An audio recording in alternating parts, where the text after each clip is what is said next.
Friends, வணக்கம் and welcome to Kalanthikas life style. இன்றைக்கி Kalanthikas life style சேனலில் என்ன வீடியோ அப்படின்னு பார்த்தீங்கன்னா, கொங்கு நாட்டு பக்கம் ரொம்ப பாரம்பரியமாக செய்யக்கூடிய ஒரு உணவு முறை தான் இன்றைக்கி பார்க்க போகிறோம்.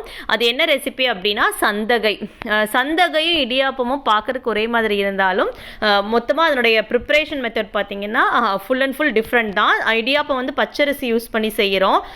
சந்தகை வந்து புழுங்கல் அரிசியை ஊற வச்சு நல்லா கிரைண்டரில் நைஸாக அரைச்சி இட்லி மாதிரி பண்ணி அதுலேருந்து செய்வோம். எப்படி செய்கிறதுன்னு பார்க்கலாம் வாங்க. இந்த சந்தகை செய்கிறதுக்கு பார்த்தீங்கன்னா நான் இன்றைக்கி புழுங்கல் அரிசி எடுத்துருக்கிறேன். 2.5 அளாக்கு புழுங்கல் அரிசி. நீங்கள் இட்லி அரிசியும் எடுத்துக்கலாம். இட்லி அரிசி விட நம்ம சாதத்துக்கு யூஸ் பண்ணுற பொன்னி அரிசியாக இருந்தால் இன்னும் அந்த சந்தகை வந்து நல்லா பஞ்சு மாதிரி இருக்கும்.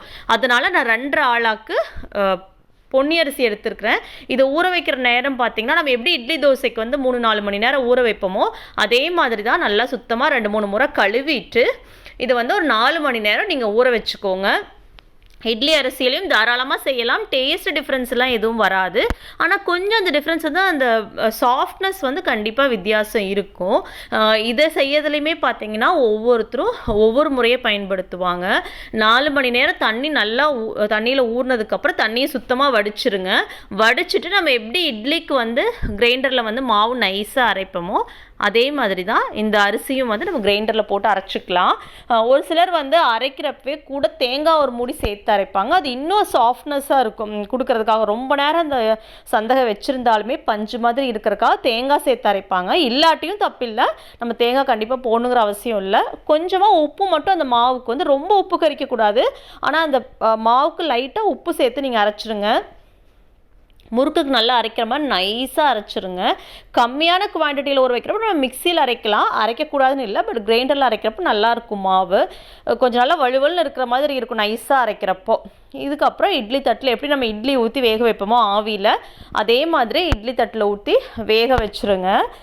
சந்தகை செய்கிறதுல சில முக்கியமான விஷயம் நம்ம என்ன பார்க்கணும் அப்படின்னா, சந்தக மரத்துக்குள்ள மரம் அப்படின்னு சொல்லுவோம். அது வந்து மரத்தில் முந்தியெல்லாம் இருந்தது. இப்போ வந்து இரும்பு, ஸ்டெயின்லெஸ் ஸ்டீல் நமக்கு ஏற்ற மாதிரி எல்லா மெட்டல்லையும் வந்துருச்சு.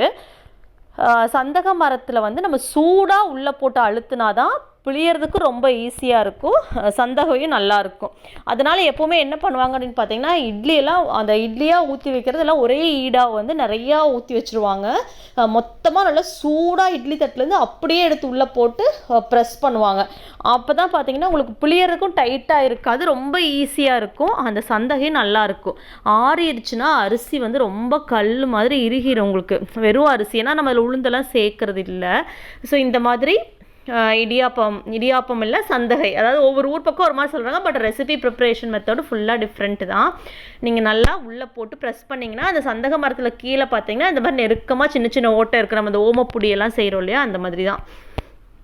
ப்ரெஸ் பண்ணுறப்போ அப்படியே கீழே வந்துடுது. இடியாப்பம் வந்து நம்ம புழிஞ்சிட்டு மறுபடியும் இட்லி தட்டில் வச்சு வேக வைக்கிறோம். இது வந்து நம்ம டைரெக்டாக அப்படியே சாப்பிட்லாம்.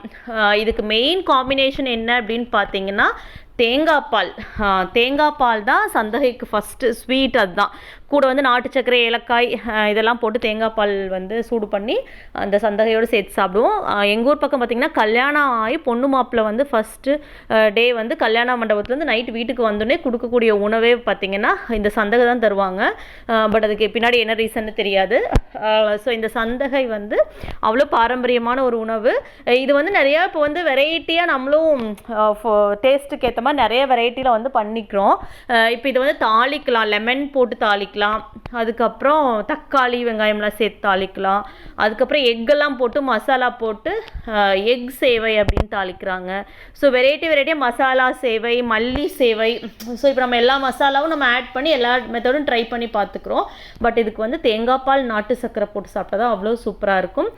ஸோ இந்த மாதிரி சான்ஸ் கிடச்சி சந்தக மரம் வாங்கி செஞ்சு பார்க்குறவங்க கண்டிப்பாக செஞ்சு பாருங்கள். கண்டிப்பாக இந்த ரெசிபி உங்களுக்கு பிடிக்கும். ஸோ இந்த ரெசிபி உங்களுக்கு பிடிச்சிருந்தா கலந்திகாஸ் லைஃப் ஸ்டைல் சேனலை தொடர்ந்து பாருங்கள், லைக் பண்ணுங்கள், ஷேர் பண்ணுங்கள், மறக்காமல் சப்ஸ்கிரைப் பண்ணுங்கள். தேங்க்ஸ் ஃபார் வாட்சிங் கலந்திகாஸ் லைஃப் ஸ்டைல். தேங்க்யூ.